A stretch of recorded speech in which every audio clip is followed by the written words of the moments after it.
আবারও স্বাগত ২১ বিজনেস। সঙ্গে আছি হিরো জুম্মান। চীনে শিগগিরই বাংলাদেশের প্রথম বিনিয়োগ কার্যালয় খোলার ঘোষণা দিয়েছেন প্রধানমন্ত্রী তারেক রহমান। সেই সঙ্গে বাংলাদেশে ভ্যালু চেইন সম্প্রসারণে চীনা কোম্পানিগুলোকে আমন্ত্রণ জানিয়েছেন তিনি। বেইজিংয়ের দেওয়াও ইউ তাই হোটেলে বৃহস্পতিবার বাংলাদেশ ইনভেস্টমেন্ট ফোরামে ব্যবসায়ী নেতা, শিল্পপতি ও প্রাতিষ্ঠানিক বিনিয়োগকারীদের উদ্দেশ্যে এ আহ্বান জানান তারেক রহমান। আরও জানাচ্ছেন মেহেদী হাসান। বৃহস্পতিবার সকালে বেইজিংয়ে রাষ্ট্রীয় অতিথি ভবন দিয়াও ইউ তাইয়ে চীনের শিল্পপতি ও প্রাতিষ্ঠানিক বিনিয়োগকারীদের নিয়ে আয়োজিত ইনভেস্টমেন্ট বাংলাদেশ শীর্ষক অনুষ্ঠানে বক্তব্য দেন Tarique Rahman.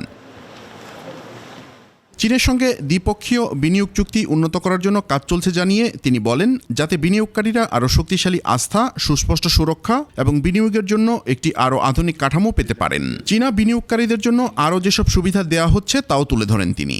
China is moving up the global value chain. Chinese companies are becoming leaders in advanced manufacturing, high-value infrastructure, and clean energy. As China moves up the ladder, parts of the manufacturing ecosystem will look for new, competitive, and trusted locations. Bangladesh can be one of those locations. চীনা বিনিয়োগকারীদের বাংলাদেশে বিনিয়োগ করতে হলে বিনিয়োগ উন্নয়ন প্রতিষ্ঠান বিডার সঙ্গে যোগাযোগ করতে হয়। প্রধানমন্ত্রী তারেক রহমান ঘোষণা দেন, এখন থেকে চীনা ব্যবসায়ীরা এ সেবা চীনে বসেই পাবেন। Today, I am also happy to announce that soon we will be opening our first investment office in China. Our object is simple. Chinese investors should not have to wait until they arrive in Bangladesh to receive support. সরকার একটি নতুন licence অনুমোদন প্রক্রিয়া শুরু করতে যাচ্ছে, যার ফলে নতুন ব্যবসা প্রতিষ্ঠানগুলো 15 দিনের কম সময়ে বাংলাদেশে তাদের কার্যক্রম শুরু করতে পারবে বলেও জানান প্রধানমন্ত্রী Tarique Rahman. We are also working hard to improve our broader investment ecosystem. Mehedi Hasan, 21 television, Dhaka. Excellencies. টানা 44 মাস পর বৈদেশিক মুদ্রার রিজার্ভ আবার $36 বিলিয়ন উপরে উঠেছে। গ্রস রিজার্ভ দাঁড়িয়েছে $36.10 বিলিয়ন। এর আগে সর্বশেষ 2022 সালের অক্টোবরে রিজার্ভ $36 বিলিয়ন নিচে নেমেছিল। সেখান থেকে কমতে কমতে 2024 সালের আগস্টে আওয়ামী লীগ পতনের সময় $25.92 বিলিয়ন নেমে যায়।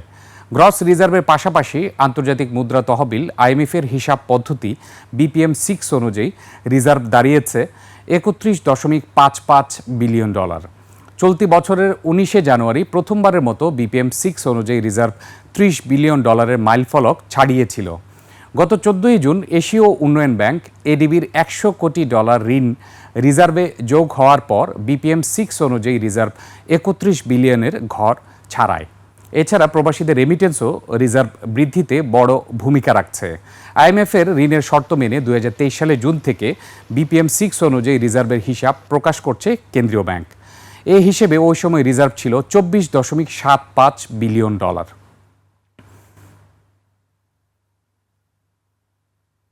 সঞ্চয়পত্র বিক্রি অব্যাহত রাখার জন্য সব ব্যাংকের ব্যবস্থাপনা পরিচালক ও প্রধান নির্বাহীদের নির্দেশনা দিয়েছে বাংলাদেশ ব্যাংক। পাশাপাশি গ্রাহকদের অভিযোগের বিষয়ে দ্রুত ব্যবস্থা নিতেও নির্দেশ দেওয়া হয়েছে। বাংলাদেশ ব্যাংকের চিঠিতে বলা হয়েছে, সম্প্রতি বিভিন্ন পর্যায়ের গ্রাহকদের কাছ থেকে অভিযোগ পাওয়া যাচ্ছে যে তফসিলি ব্যাংকগুলো সঞ্চয়পত্র বিক্রির তালিকাভুক্তিতে থাকা সত্ত্বেও গ্রাহকদের নানা প্রক্রিয়ায় সঞ্চয়পত্রে বিনিয়োগে নিরুৎসাহিত করছে।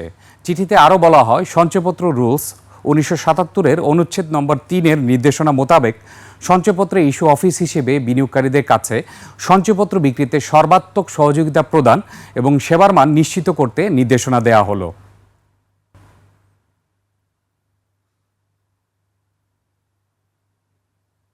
বাংলাদেশের ব্যাংক খাতের ভিত্তি শক্তিশালী করতে $45 কোটি ঋণ সহায়তা দেবে বিশ্বব্যাংক। বর্তমান বাজার দরে বাংলাদেশি মুদ্রায় এর পরিমাণ প্রায় 5,500 কোটি টাকা। বিশ্বব্যাংকের পাঠানো এক বিজ্ঞপ্তিতে বলা হয়েছে, সংস্থাটির বোর্ড সভায় এই ঋণ অনুমোদন দেওয়া হয়েছে। বিশ্বব্যাংক মনে করে অর্থনৈতিক প্রবৃদ্ধি পুনরুদ্ধার ও কর্মসংস্থান সৃষ্টির জন্য একটি শক্তিশালী ব্যাংক খাতই হল পূর্ব শর্ত। আর্থিক খাত সহায়তা প্রকল্প 2 এর আওতায় এই ঋণ দেওয়া হচ্ছে। এই প্রকল্পের মূল উদ্দেশ্য হল ক্ষুদ্র আমানতকারীদের সুরক্ষায় আমানত বীমার ব্যবস্থা জোরদার করা এবং বাংলাদেশ ব্যাংকের তদারকি সক্ষমতা ও ব্যবস্থাকে শক্তিশালী করা। প্রকল্পটি বাংলাদেশ ব্যাংক খাতের পুনর্গঠন ও রাষ্ট্রায়ত্ত ব্যাংক সংস্কারের ভিত্তি তৈরিতে সহায়তা করবে বলেও মনে করছে বিশ্বব্যাংক।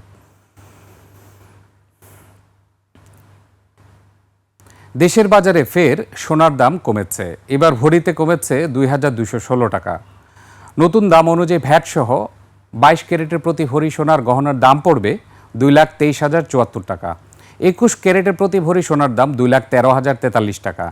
এছাড়া ১৮ ক্যারেটের ভরি প্রতি সোনার গহনার দাম ১,৮২,৯৫০ টাকা এবং সনাতন পদ্ধতির প্রতি ভরি সোনার গহনার দাম নির্ধারণ করা হয়েছে ১,৪৯,৪৭৪ টাকা। এদিকে সোনার দাম কমলেও রূপার দামে কোনো পরিবর্তন আনা হয়নি।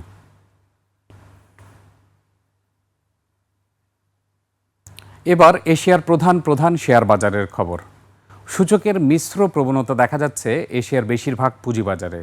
জাপানের শেয়ার বাজার নিকি সূচক ৩,৩৫৩ পয়েন্ট বেড়ে দাঁড়িয়েছে ৭২,৫২৮ পয়েন্টে।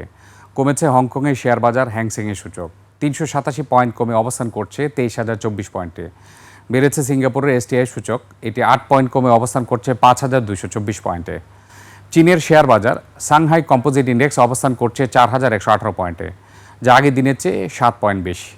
বোম্বে সেন্সেক্স 30 ইন্ডেক্সকে দেখা যাচ্ছে ঊর্ধ্বমুখী প্রবণতায়। সেন্সেক্সের সূচক ৭৫৩ পয়েন্ট বেড়ে অবস্থান করছে ৭৭,৭৪৪ পয়েন্টে। বেড়েছে থাইল্যান্ডের থাই স্টক এক্সচেঞ্জের সূচক, এটি ১২ পয়েন্ট বেড়ে অবস্থান করছে ১,১৫০ পয়েন্টে।